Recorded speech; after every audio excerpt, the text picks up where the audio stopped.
Public warning. This podcast contains explicit content due to the nature of the horror films we are commentarying on, being used for educational purposes, and maybe for entertainment and stuff and things. I'm Chad, and this is Horror Commentary with Jonas and Keith.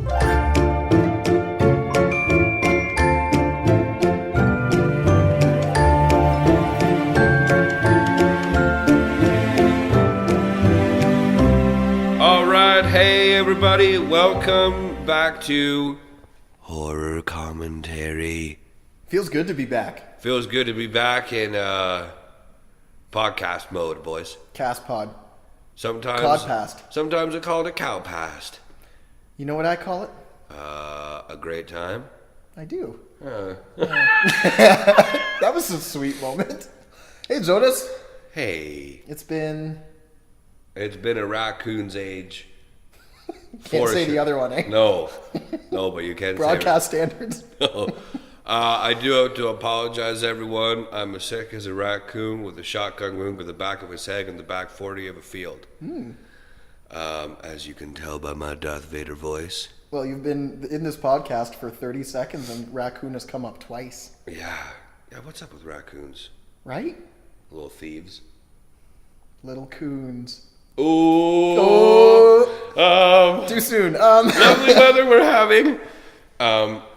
Anyway, I apologize for my voice, my sniffles, and my occasional sneezes. I'm just very sick, but you know what? Sometimes you just got to do you, and when you is getting done, then well, you is happy. He was getting done dirty. Can I tell you something about last week though? That would have been the fun time to be like, I'd prefer you did it. Well, have a good week, everybody. Uija, Origins of Evil. I remember that one well. Yeah, that kept me up one night. Oh, shoot. I had to wake up early for work, and I was kind of feeling a little iffy about, jobs and going and doing work. Frick work. Right? Right. Ouija? Sorry, continue. It's all right. You're just a little sick. You're just a wee under the weather. I gotta take my sweater off because now I've got sweaty chills. It's all chills. Anyway, continue, please. Super chill. Super chills. Yeah. So I woke up early. It was like 4 a.m. I was gonna go to work at 5, so I woke up early, and I've got this hour to just kind of sit in bed and rethink why you didn't win the lottery and why you do what you do. Worst case Ontario, you're just going to sit there and just brood in your bed for an hour. Oh, except for the fact that I hear this glass clink out in my kitchen. Oh, no. And immediately, because what was fresh in my... Good scared. push. I got scared. Immediately in my head, the first thing that came in was, oh, that's cool. Nice to know Doris let herself in. Frickin' Doris, man. Dude, so creepy. Man. Right? I never thought I saw Doris until I was here in the office and all the lights were out anticipating a podcasting a scary movie, and then the furnace comes on, which it sounds like someone taking a baseball bat to the side of a tin barn. Oh goodness. And I thought it was Doris. Doris has forever fricked me up. Doris stays woke. Doris is shook. She is woke AF. Is that what the kids are saying? I don't know what the kids are saying. They're probably saying things about the drugs and the Hennessy. The drugs and the Morgan Freeman. What are we watching this week? This week is going to be a special movie. Jonas has not seen it, but it has become highly recommended. It's highly recommended. Highly recommended. It is called Hush. Have you seen this? I have. Okay. Tell me the entire plot. All right. No. So there's this guy, right?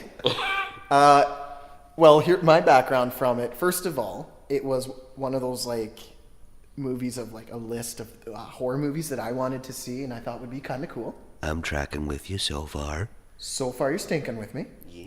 And my ever-loving girlfriend signed me into her Netflix account on my TV at my house. Bit rude. So that must mean it's real. Because now I've got her Netflix password. Oh. Yeah, no, that's real. Okay.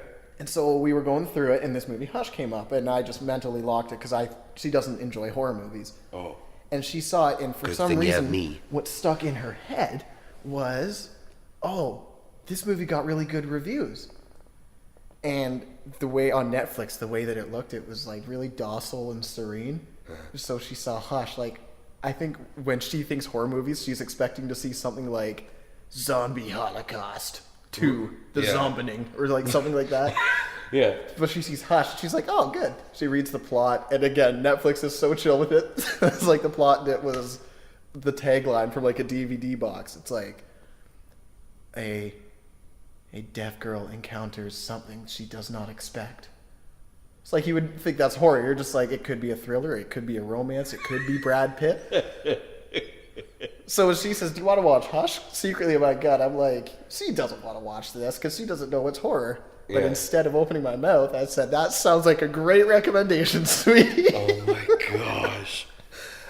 And it was a good 30 minutes in before she was like, well, upset to say the least. Well, that's good to know. Excuse me, everybody. But I got my jumps, and I think it's a rip of a movie. Someone else told me about this movie, and they, sorry, I'm dying. It's all right.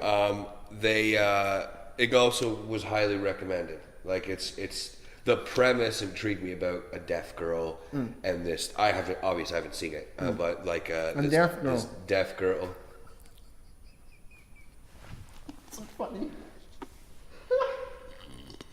I'm so sorry. I just realized that a pre-show on horror commentary movies is probably not the place to like drop a... Well, that's all the time we have for this week, ladies and gentlemen. Oh my goodness. No. Anyway, just like a deaf girl, this guy. Yeah. It's kind of like I still haven't seen it, but Don't Blink. About the blind guy, right? I want to see it too. Yeah. We got some movies in our back pockets that we are going to whip out at a moment's notice and slap them on the table. Just break the table with them. Premise is cool, shot really neat, and most importantly, it breaks the standard horror movie formula. Oh, really? Well, I think what What are you trying to say, Keith? I'm trying to say I smell burnt toast. I think I just had a stroke. Oh my gosh. Many of the movies that you and I have seen have that, I'll call it somewhat of a linear plot. Not that any story doesn't, but that just very, and this is coming from the English major side of me, your intro, inciting events, rising events, if I guess you want to call them, climax, denouement, everyone's good. I'm with you. But so many of the movies that we've watched have kept an open end to the plot. Yeah. Like, as above, so below. The guys, like, they escaped, but that so below is still there. Right. You watch Saw 2, and you're like, well, I know there's a Saw 18, like you said, so yeah, it's still there. This is such a complete story. It's a mama. Oh, shoot, dude. It's a mama. It's a mama. Well, I couldn't be any more excited for this movie we're going to be watching. So, anyway, that's it for the pre-show. Thank you guys so much for listening. Make sure you jump over to the next episode where we watch Hush. What year? Do you know? 2016. 2016. If I could. Oh, yeah. I've got this buddy. He's into the social media. Okay, it sounds like a great guy. How did you find us? I'm gonna have to get back to you on that. Well, sorry, Dave. I don't know how you guys are listening to this. You can jump over to the Twitters, Hoko, Po, Ro, No. Yo. Anyway, Chad's going to tell you where to find us at the end. That's the best place. Don't forget to jump over to iTunes and give us a big, fat, juicy 5 stars. We'll talk to you the next episode. Thank you for listening to Horror Commentary. Follow us on Twitter at JK Horror Podcast, on Facebook at facebook.com/horror commentary, or email us at horrorcommentarypodcast@gmail.com.